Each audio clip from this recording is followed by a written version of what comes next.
بسم الله الرحمن الرحيم. الحمد لله رب العالمين والعاقبة للمتقين والصلاة والسلام على سيد الأنبياء والمرسلين وعلى آله وأصحابه أجمعين ومن تبعهم بإحسان إلى يوم الدين. أما بعد،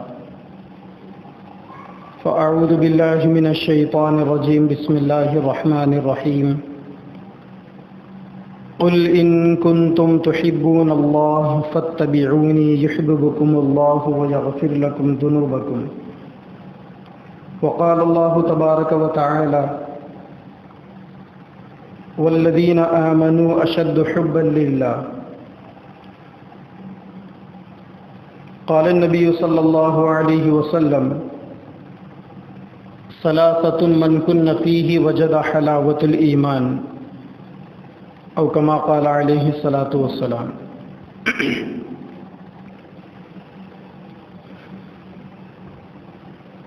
اللہ تبارک و تعالی نے ہر انسان کی فطرت میں محبت کا مادہ رکھا ہے. عشق کرنا، محبت کرنا یا کسی چیز کو دل و جان سے چاہنا، یہ انسانی فطرت کی بنیادی چیزوں میں سے ہے.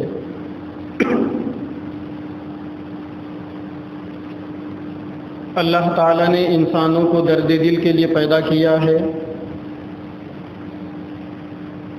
اور ہر انسان کے اندر اللہ تعالیٰ نے محبت کا مادہ رکھا ہے. یہی وجہ ہے کہ دنیا کے اندر ایک آدمی کو دوسرے آدمی سے محبت ہو جاتی ہے. محبت ہونے کے کچھ اسباب ہے. علماء کرام نے ایسی 4 چیزوں کو بیان کیا ہے کہ جن کی بنیاد پر ایک آدمی کو دوسرے سے محبت ہوتی ہے. ان میں ایک چیز ہے جمال. جمال کہتے ہیں ظاہری خوبصورتی کو. جن لوگوں کو اللہ تبارک و تعالی ظاہری خوبصورتی نوازتے ہیں، جن کا چہرہ، آنکھ، ناک اچھے ہوتے ہیں، جو لوگ دیکھنے میں بھلے لگتے ہیں، خود بخود لوگوں کو ان سے محبت ہو جاتی ہے. دوسری چیز ہے کمال، انسان کے اخلاق کی خوبی، انسان کا اچھا برتاؤ. اگر کسی آدمی کو یہ چیز مل جائے، اخلاق کی خوبی مل جائے، اچھا برتاؤ مل جائے، تو لوگ اس کو بھی چاہنے لگتے ہیں. تیسری چیز ہے نوال. نوال کہتے ہیں کسی پر احسان کر دینا. اگر آپ نے کسی پر احسان کر دیا، ایسے آدمی پر آپ نے احسان کیا جس کو آپ جانتے بھی نہیں تھے، پہلی دفعہ آپ کی اس سے ملاقات ہوئی، اس کو مدد کی ضرورت تھی، آپ نے اس کی مدد کر دی، تو اس سے بھی انسان کے دل میں محبت پیدا ہوتی. محبت پیدا ہونے کے اسباب میں چوتھی چیز ہے رشتہ داری، قرابت داری. لوگوں کو آپس میں رشتہ داری کی بنیاد پر محبتیں ہوتی ہیں. باپ کو بیٹے سے محبت ہے کیونکہ رشتہ ہے بیٹے کا. بیٹے کو باپ سے محبت ہے کیونکہ رشتہ ہے باپ کا. ماں بیٹے کے درمیان میں محبت ہے رشتے کی وجہ سے. بیٹی اور ماں کے درمیان میں محبت ہے رشتے کی وجہ سے. باپ اور بیٹی کے درمیان میں محبت ہے رشتے کی وجہ سے. دادا دادی سے محبت ہے رشتے کی وجہ سے. ماموں سے، چاچا سے محبت ہے رشتے کی وجہ سے. خالہ سے، پھوپھی سے محبت ہے رشتے کی وجہ سے. تو تو جہاں جہاں رشتہ داری ہوگی وہاں وہاں محبت پیدا ہوگی۔ تو محبت پیدا ہونے کے یہ 4 اسباب ہیں۔ دنیا کے اندر قیامت تک جتنے بھی مسلمان آئیں گے ان سارے مسلمانوں کو نبی کریم صلی اللہ علیہ وسلم سے ان 4 چیزوں میں قربت ہوگی۔ ہر مسلمان اللہ کے نبی سے اگر محبت کرنا چاہے تو نبی کی زندگی کے اندر یہ 4 چیزیں موجود ہے جس کی بنیاد پر ہم نبی سے محبت کریں۔ جہاں تک ظاہری خوبصورتی کا سوال ہے جس کو دیکھ کر محبت کی جا سکتی ہے، اللہ تعالیٰ نے نبی پاک صلی اللہ علیہ وسلم کو ظاہری خوبصورتی کے اندر وہ کمال عطا فرمایا تھا جو کمال قیامت تک پیدا ہونے والے انسانوں میں سے پھر کبھی کسی اور کو حاصل نہیں ہو سکتا۔ اللہ تعالیٰ نے اپنے نبی کو ایسی ظاہری خوبصورتی عطا فرمائی۔ حضرت عائشہ رضی اللہ تعالیٰ عنہ فرماتی ہے کہ سیدنا یوسف علیہ السلام کی خوبصورتی کو دیکھ کر مصر کی عورتوں نے اپنے ہاتھ کاٹ لیے تھے۔ یوسف علیہ السلام جب مصر کے بادشاہ کی بیوی نے حضرت یوسف علیہ السلام پر نیت خراب کی اور یوسف علیہ السلام کو برائی کی دعوت دی، یوسف علیہ السلام نے اس کا پیچھا چھڑانے کے لیے دوڑ لگائی، سامنے بادشاہ آ گیا، بادشاہ کی بیوی تھی، یوسف علیہ السلام پر الزام لگا دی۔ اس الزام میں یوسف علیہ السلام کو جیل بھی جانا پڑا۔ جب جیل سے رہا ہو کر آئے تو اللہ تعالیٰ نے آپ کو مصر کا فائنانس منسٹر بنا دیا، مصر کے وزیر مالیات بنے، پھر آگے چل کر مصر کے بادشاہ بھی بنے۔ اللہ تعالیٰ نے جیل سے آپ کو مصر کی بادشاہت تک پہنچایا۔ اس درمیان میں مصر کے بادشاہ کی جو بیوی تھی زلیخا، جس نے یوسف علیہ السلام پر نیت خراب کی تھی، اس کی سہیلیوں نے اس کو طعنے دیے کہ اتنی بڑی عمر کی عورت ہو، اپنے بیٹے کی عمر کے بچے پر تو نے نیت خراب کر دی۔ جب سہیلیوں نے طعنے دیا تو اس نے اپنی سہیلیوں کو سمجھایا کہ یوسف کتنے خوبصورت ہے، اگر تم بھی دیکھتے تو تم بھی اس کے اوپر نیت خراب کرتے۔ تو ظاہر بات ہے کہ انہوں نے اس کی بات کو نہیں مانا ہوگا، تو اس نے ایک کام یہ کیا کہ اپنے محل میں بلا کر حال میں اپنی ساری سہیلیوں کو بٹھا دیا اور سب کے ہاتھ میں ایک ایک سیب دے دیا اور ایک ایک چاقو پکڑا دی، اور یہ کہا کہ جب یوسف ابھی آئیں گے میں دروازہ کھولوں گی، تو یوسف جب آئیں گے تو تم لوگ سیب کاٹ کے دینا مجھے۔ ساری اپنی سہیلیوں کو اس نے یہ سمجھا دیا۔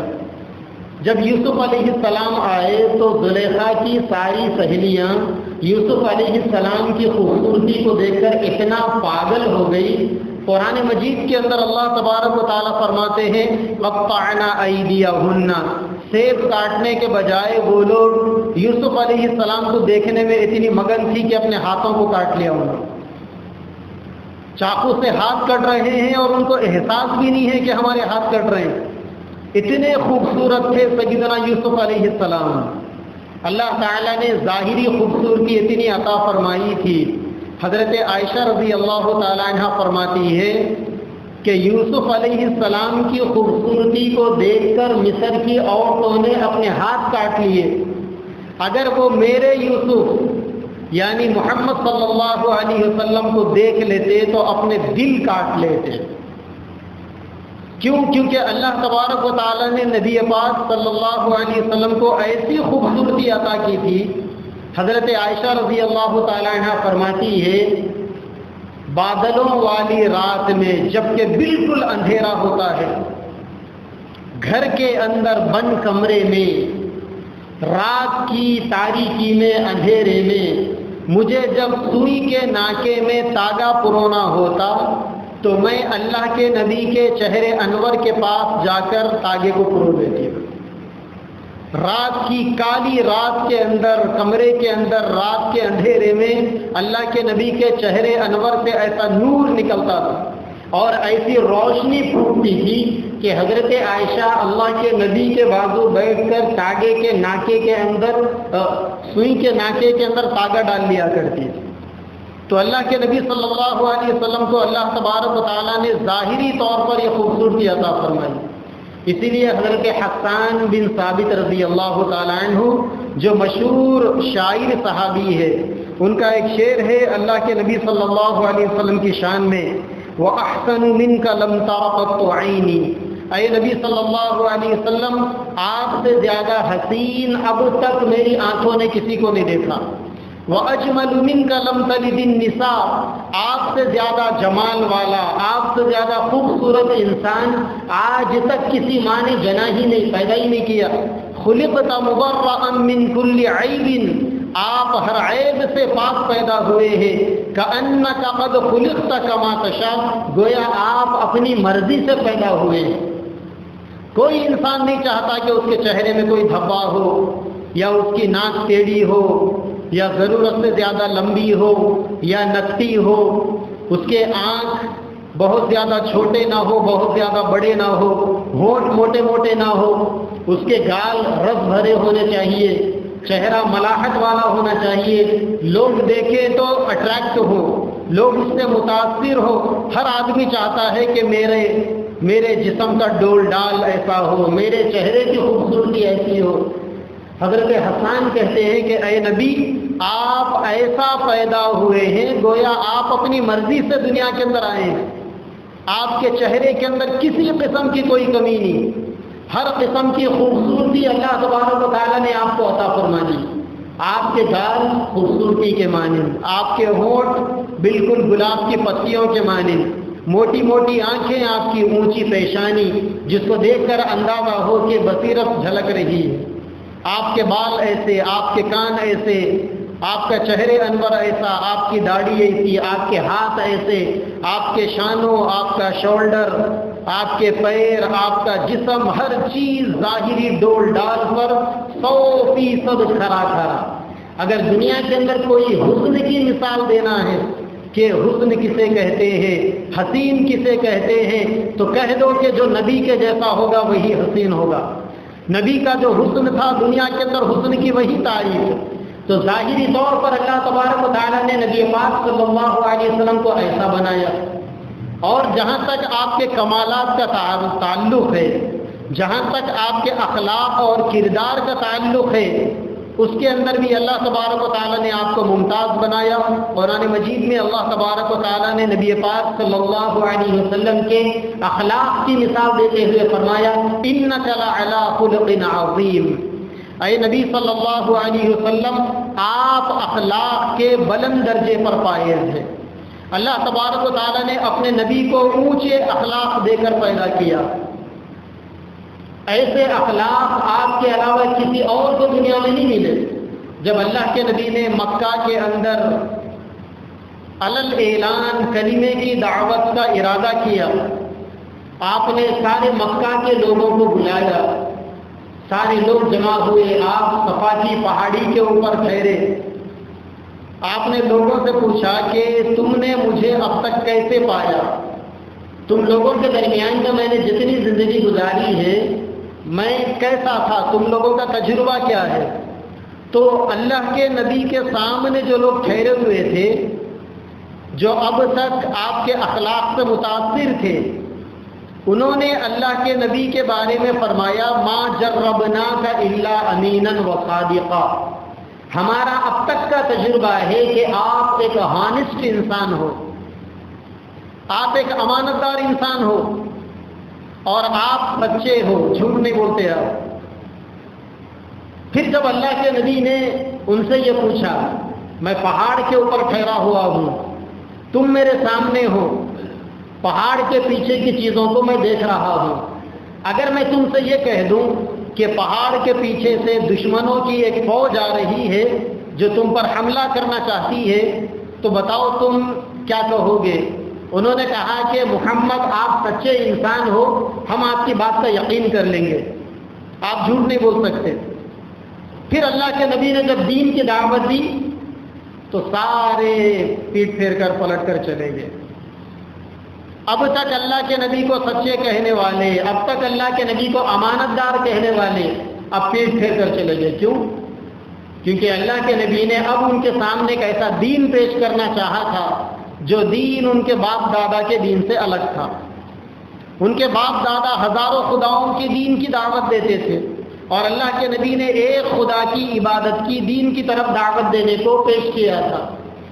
تو وہ باپ دادا کے مذہب سے روگردانی نہ کرنے کے لیے انہوں نے اللہ کے نبی کو لان تان کر کر الٹی سیدھی باتیں کر کے چلے گئے، لیکن اس کے باوجود ان کو یقین تھا کہ محمد کبھی جھوٹ نہیں بول سکتے، محمد کبھی دھوکہ نہیں دے سکتے، محمد امانت دار ہے۔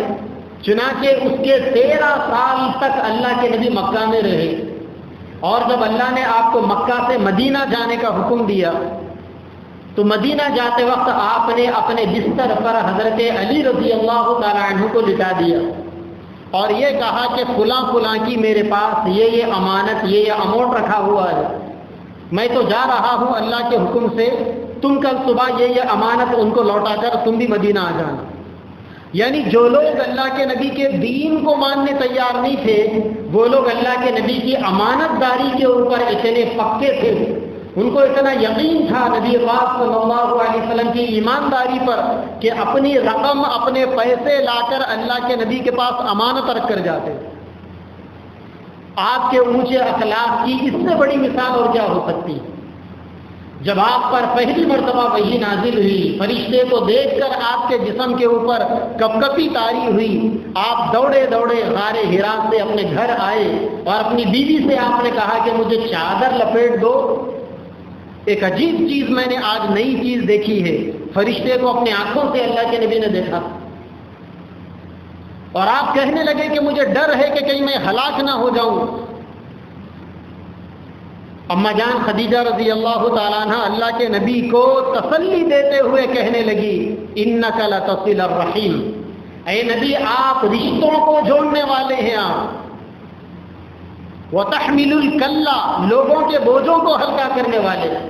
آپ جب راستے سے چلتے تھے، آپ کے سامنے کوئی مسافر نظر آتا، کوئی بوڑھے بوڑھی نظر آتی اور ان کے ہاتھ میں بوجھ ہوتا، ان کے ہاتھ میں کوئی لگیج ہوتا، تو ہمارے نبی ان کا وہ بوجھ ہلکا کر دیتے اور اپنے سر کے اوپر اپنے کاندھے کے اوپر اٹھا لیتے۔ آپ سامنے والوں کا مذہب نہیں دیکھتے تھے، سامنے والوں سے آپ رشتہ داری یا جان پہچان نہیں دیکھتے تھے، جو بھی آپ کو نظر آ جاتا اس کو وزن محسوس ہو رہا ہے فوری آپ اس کا وزن ہلکا کر دیتے، آپ خود اٹھا لیتے۔ حضرت خدیجہ نے آپ کے انہی اخلاق کی گواہی دیتے ہوئے کہا وَتَحْمِلُ الْكَلَّ، آپ لوگوں کے بوجھوں کو اٹھانے والے ہیں، وَتُعِينُ عَلَى نَوَائِبِ الْحَقِّ، اچھے کاموں میں بڑھ چڑھ کر حصہ لینے والے آپ، وَتُكْرِمُ الضُّيُوفَ، مہمانوں کی مہمان نوازی کرنے والے۔ یہ ساری خوبیاں وہ تھی جو اللہ کے نبی کے اندر نبوت سے پہلے موجود تھی۔ دنیا کے اندر ایک کامیاب انسان بننے کے لیے، دنیا کے اندر ایک اعلیٰ مثال قائم کرنے کے لیے اخلاق کی جو اعلیٰ مثال ہو سکتی تھی وہ پیارے نبی صلی اللہ علیہ وسلم کے اندر موجود تھی۔ اب اگر کوئی آدمی اللہ کے نبی کے جمال کو دیکھ کر اللہ کے نبی کو چاہنا چاہے، اللہ کے نبی کے کمال کو دیکھ کر، آپ کے اخلاق کو دیکھ کر آپ کے اوپر مر مٹنا چاہے، تو پھر دنیا کے اندر اس کو نہ اللہ کے نبی جیسا جمال رکھنے والا ملے گا اور نہ ہمارے نبی جیسا کمال رکھنے والا ملے گا۔ اور تیسری چیز ہے ہمارے نبی کا احسان۔ نبی پاک صلی اللہ علیہ وسلم کا احسان اتنا عام ہے کہ کائنات کے ذرے ذرے پر نبی کے احسانات کا بوجھ پڑا ہوا ہے۔ نبی کی نام کی برکت سے، نبی کے امتی ہونے کی برکت سے اللہ تبارک و تعالیٰ نے ہم کو عزت بخشی ہے۔ اللہ کے نبی نے فرمایا انتم آخر الامم، تم آخری امت ہو، لیکن کل قیامت میں سب سے پہلے جنت میں اللہ تعالیٰ تم کو ڈالیں گے۔ ہم اللہ کے نبی کی امتی ہے اور اب دنیا میں ہم سب سے آخری میں آنے والے۔ ہم سے پہلے جو پیغمبر گزر چکے ہیں ان پیغمبروں کی جو امتیں تھیں وہ ہم سے پہلے کی امتیں تھیں، لیکن نبی کی برکت سے ہم کو یہ سعادت ملی کہ ہم دنیا میں سب سے آخری میں آئے ہیں اور کل قیامت میں اللہ تعالیٰ سب سے پہلے نبی پاک صلی اللہ علیہ وسلم کی امت کو جنت میں ڈالیں گے۔ اللہ تعالیٰ نے اپنے نبی سے کہا ما کان اللہ لیعذبہم وانت فیہم، اے نبی صلی اللہ علیہ وسلم جب تک آپ امت کے درمیان میں ہیں ہم آپ کی امت کو عذاب نہیں دیں گے۔ جبکہ پچھلی امتوں کا، پچھلے نبیوں کا یہ حال تھا کہ اللہ تعالیٰ ان کے پیغمبروں کے سامنے رات میں اللہ تعالیٰ میسج پہنچا دیتے کہ اب نکل جاؤ یہاں سے۔ وہ تھوڑا سا بستی سے نکل جاتے، ان کے جاتے ہی اللہ تعالیٰ ان کی قوم کو عذاب کے اندر تباہ کر دیتے۔ لیکن ہم پر نبی کا یہ احسان ہے اس امت پر کہ جب تک نبی امت کے درمیان میں موجود تھے اللہ تعالیٰ نے امت کو عمومی عذاب سے بچا کر رکھا۔ یہ نبی کا عمومی احسان تھا پوری امت کے اوپر۔ اب قیامت تک کے انسانوں کے لیے علماء کہتے ہیں کہ آج نبی دنیا میں موجود نہیں ہے، لیکن اگر کوئی آدمی یا کچھ لوگ اللہ کے نبی کی سنتوں پر 100% عمل کر لیں تب بھی اللہ تبارک و تعالیٰ نبی کی سنتوں کی برکت سے لوگوں پر عذاب نہیں اتاریں گے۔ یہ نبی کا عمومی احسان ہے امت کے اوپر۔ بقیہ اللہ کے نبی کے آنے سے پہلے مزدوروں کو کون پوچھنے والا تھا؟ اللہ کے نبی دنیا میں آئے، آپ نے مزدوروں پر احسان کیا اور آپ نے فرمایا کہ مزدور کا پسینہ سوکھنے سے پہلے اس کی مزدوری اسے عطا کر دو۔ عورت کی کوئی عزت نہیں تھی، نبی دنیا کے اندر آئے، آپ نے عورتوں کو عزتیں بخشی۔ آپ نے فرمایا وعاشروہن بالمعروف، عورتوں کے ساتھ اچھے سی زندگی گزارو۔ نبی کے طفیل میں عورتوں کو عزت ملی۔ لوگ اپنی بچیوں کو زندہ دفن کرتے تھے، نبی نے فرمایا بچیوں سے محبت کرو کیونکہ تمہارا نبی بچیوں والا ہے۔ پھر لوگ اپنی بیٹیوں سے محبت کرنے والے بنے۔ آپ نے فرمایا کہ اگر اللہ تعالیٰ کسی کو ایک بیٹی دے دے، 2 بیٹی دے دے اور وہ اپنی بچیوں کی اچھی تربیت کرے اور کسی دیندار نوجوان سے شادی کر دے، کل جنت میں وہ اور میں ایسا ہوں گے، اس کا مرتبہ جنت میں میرے مرتبے کے برابر ہوگا۔ اتنا بڑا احسان آپ نے بیٹیوں پر کیا۔ پھر اس کے بعد لوگ اپنی بیٹیوں کو چاہنے والے بنے۔ بہن کے راز میں نبی نے بتایا اپنی بہن حضرت شیما کے ساتھ برتاؤ کر کہ بہن انسان کے لیے محبت کی بنیاد ہوتی ہے۔ اپنے بہنوں کے ساتھ صلہ رحمی کرنا، بہنوں کے حقوق ادا کرنا، اس کی برکت سے انسان کی دنیا بھی خوشحال بنتی ہے اور اس کی آخرت بھی خوشحال بنتی ہے۔ ماں کے بارے میں نبی نے فرمایا ماں کے قدموں کے نیچے جنت ہے، اگر کوئی جنت میں جانا چاہتا ہے تو ماں کی خدمت کر لے۔ ہر طرف سے ہمارے نبی نے عورت کو پروٹیکشن دیا، ہر طرف سے ہمارے نبی نے عورت کو ریسپیکٹ دیا، عزت دی، حفاظت دی۔ دنیا کے اندر کوئی ایسا نہیں ہے جس کے اوپر ہمارے نبی کا احسان نہ ہو۔ ایک دفعہ اللہ کے نبی ایک جنگل سے گزر رہے تھے، ایک یہودی چرواہا تھا، بکریاں چرانے والا، اس نے ایک ہرن کو قید کر رکھا تھا۔ جب اللہ کے نبی وہاں سے گزرے تو ہرن نے دور سے ہمارے نبی کو آواز دی، الصلاۃ والسلام علیک یا رسول اللہ۔ اللہ کے نبی متاثر ہوئے تو ہرن آپ سے کچھ کہنا چاہتا تھا۔ اللہ کے نبی گئے، ہرن کہنے لگا یا رسول اللہ اس گھاٹی کے پیچھے میرا بچہ ہے اور میرا رہنے کا ٹھکانہ وہیں پر ہے، اس نے مجھے قید کر لیا، شکار کر لیا، میرے بچے کو دودھ پلانے کا وقت ہو گیا، میرا بچہ تڑپ رہا ہے، میں میرے بچے کو دودھ پلانے جانا چاہتی ہوں، آپ اس سے کہہ دیں کہ یہ مجھے چھوڑ دے۔ وہ یہودی کھڑے ہو کر ایک جانور کی زبان سن رہا ہے، نبی سے وہ بات کر رہی، پریشان ہو گیا، وہ متاثر ہو گیا۔ اللہ کے نبی نے اس سے کہا یہودی سے کہ اسے چھوڑ دو۔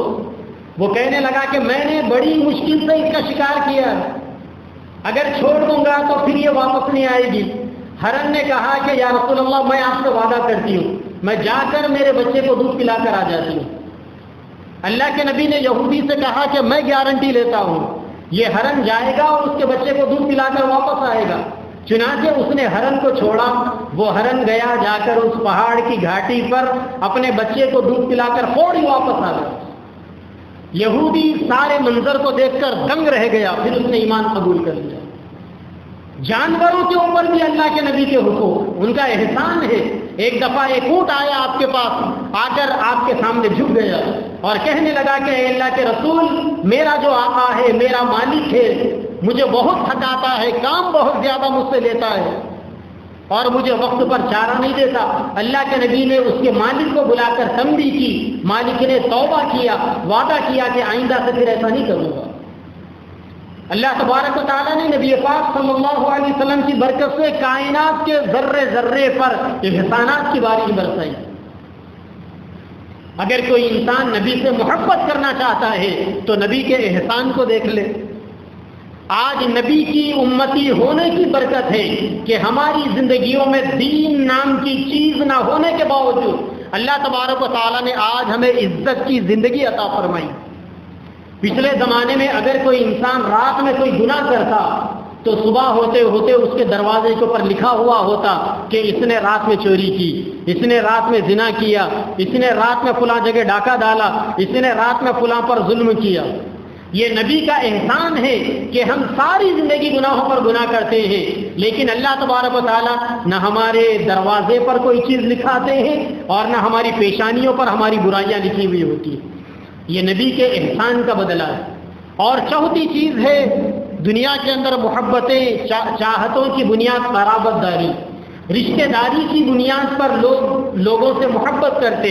اللہ تبارک و تعالیٰ قرآن مجید میں فرماتے ہیں النبی اولی بالمؤمنین من انفسہم وازواجہ امہاتہم، کہ نبی ایمان والوں کے ان کی جانوں سے زیادہ قریب ہے اور نبی کی بیویاں مسلمانوں کی مائیں ہیں۔ علماء لکھتے ہیں کہ جب نبی کی بیوی سارے مسلمانوں کی ماں بن گئی تو اب نبی بھی سارے مسلمانوں کے روحانی باپ بن گئے۔ جس طریقے سے ایک استاد پڑھنے والوں کے لیے، اپنے شاگردوں کے لیے، اپنے اسٹوڈنٹس کے لیے ایک استاد باپ کے درجے میں ہوتا ہے، یہی مرتبہ پوری امت کے لیے نبی کا باپ کا مرتبہ ہے۔ نبی کی بیویاں قیامت تک آنے والے مسلمانوں کی ایمانی اور روحانی رشتے کی ماں، اور نبی ہمارے ایمانی اور روحانی رشتے کے باپ۔ جب ہمارا اور ان کا رشتہ باپ بیٹے کے برابر کا رشتہ ہے تو پھر نبی کو چھوڑ کر انسان اور کس کو چاہنے جائے؟ اسی لیے اللہ کے نبی نے فرمایا تم اس وقت تک کامل مومن بن ہی نہیں سکتے، تم اس وقت تک کامل مومن بن ہی نہیں سکتے جب تک کہ میں تمہارے نزدیک تمہاری جانوں سے، تمہاری اولاد سے اور تمہارے ماں باپ سے زیادہ محبوب نہ بن جاؤں۔ ہم میں سے جو آدمی بھی نبی کو اپنے آپ سے، اپنے ماں باپ اور اپنے اولاد سے زیادہ نہیں چاہے گا وہ پکا مسلمان بن ہی نہیں سکتا۔ سیدنا عمر فاروق رضی اللہ تعالیٰ عنہ آئے، آ کر کہنے لگے یا رسول اللہ، میں اپنی اور اپنے بیوی بچوں کو چھوڑ کر ہر چیز سے زیادہ آپ کو چاہتا ہوں۔ اللہ کے نبی نے فرمایا کہ عمر، تمہارا ایمان مکمل ہونے میں ابھی کمی ہے۔ پھر تھوڑی دیر کے بعد حضرت عمر فاروق رضی اللہ تعالیٰ عنہ نے اپنا جائزہ لیا، اپنی نیت کو درست کیا۔ اس کے بعد آپ نے فرمایا یا رسول اللہ، مجھے میری جان سے زیادہ، میرے ماں باپ کی جان سے زیادہ، میرے بیوی بچوں کی جان سے زیادہ اور کائنات کی ہر چیز سے زیادہ مجھے آپ پسندیدہ ہے۔ اللہ کے نبی نے فرمایا عمر، اب تمہارا ایمان مکمل ہو چکا۔ اللہ کے نبی نے فرمایا کہ جس آدمی کے اندر 3 چیزیں پائی جائے گویا اس نے ایمان کی حلاوت پالی، جن میں سے سب سے پہلی چیز یہ ہے کہ اللہ اور اس کے نبی کی محبت انسان کو ہر چیز سے زیادہ ہونی چاہیے۔ ہم اسی وقت اللہ تعالیٰ سے محبت کے دعوے میں سچے ہوں گے جب ہم اپنی زندگیوں کے اندر سنتوں کو رواج دیں گے۔ اللہ تبارک و تعالیٰ فرماتے ہیں ان کنتم تحبون اللہ، اے لوگوں اگر تم اللہ تبارک و تعالیٰ سے محبت کا دعویٰ کرتے ہو تو کیا کرنا پڑے گا؟ زبان سے کہنا کافی نہیں ہے کہ میں اللہ کو چاہتا ہوں یا میں نبی کو چاہتا ہوں۔ اگر ہمارا یہ دعویٰ ہے کہ ہم اللہ کو چاہتے ہیں یا نبی کو چاہتے ہیں تو کیا کرنا پڑے گا؟ فاتبعونی، نبی کے طریقوں پر عمل کرنا پڑے گا، کیونکہ انسان جس سے عشق کرتا ہے، عشق کے اندر اپنے کلیجے کو اور اپنے دل کو جلاتا ہے، پھر اس آگ کے اندر انسان اپنے سارے ارمانوں کو قربان کر دیتا ہے۔ جب ہم کو نبی سے محبت ہے تو پھر نبی کے طریقوں سے بھی محبت کرنا پڑے گا، چہرہ نبی کے جیسا رکھنا پڑے گا۔ ایک بزرگ تھے اویس قرنی رحمت اللہ علیہ، نبی کے زمانے کے تھے، لیکن ان کو صحابی بننے کا شرف نہیں ملا۔ صحابی کسے کہتے ہیں؟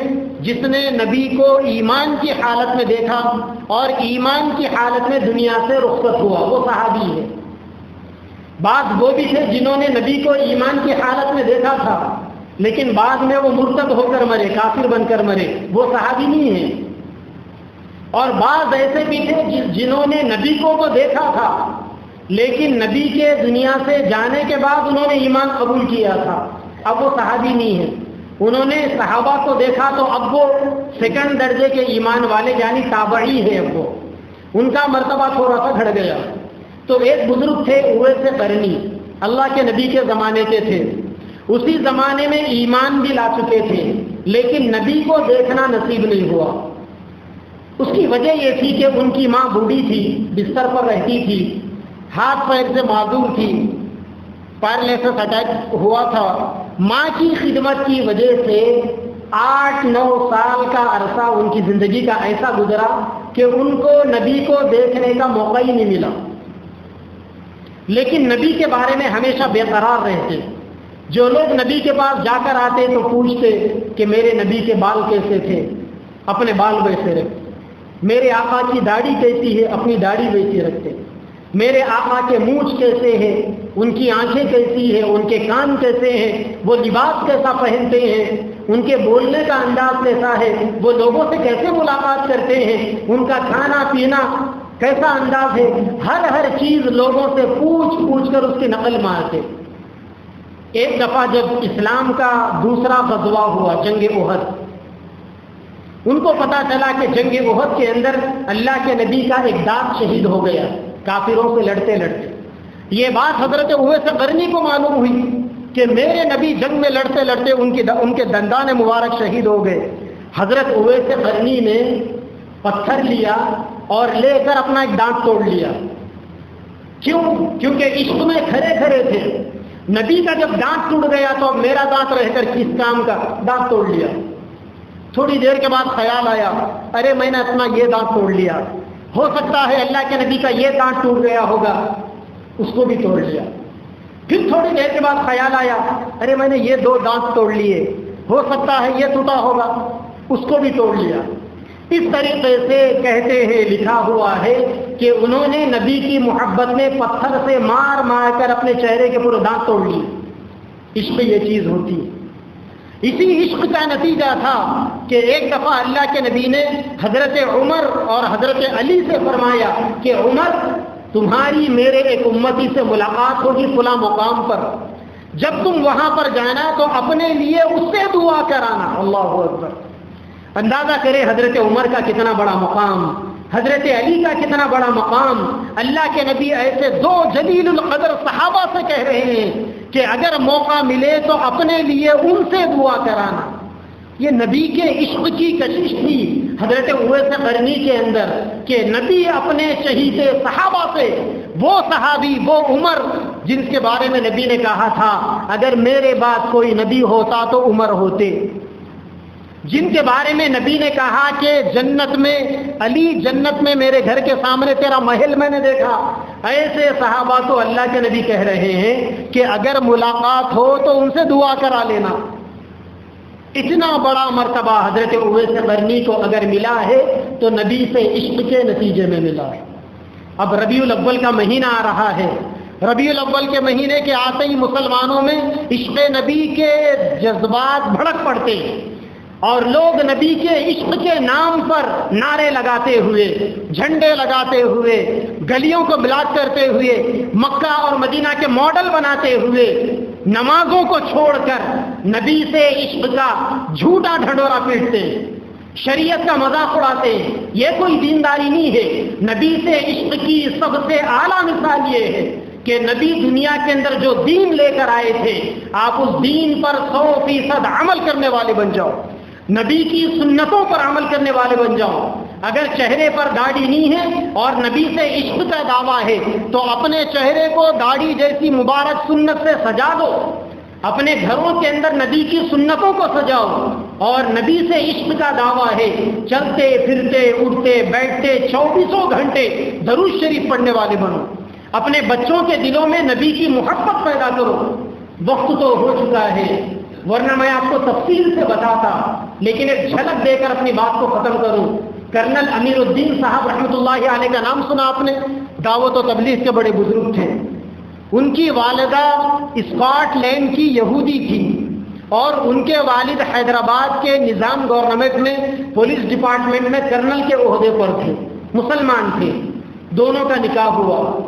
کرنل امیر الدین صاحب کی پیدائش ہوئی، ان کی والدہ کنورٹڈ مسلمان تھی، وہ پیدائشی یہودی تھی لیکن بعد میں انہوں نے ایمان قبول کر لیا۔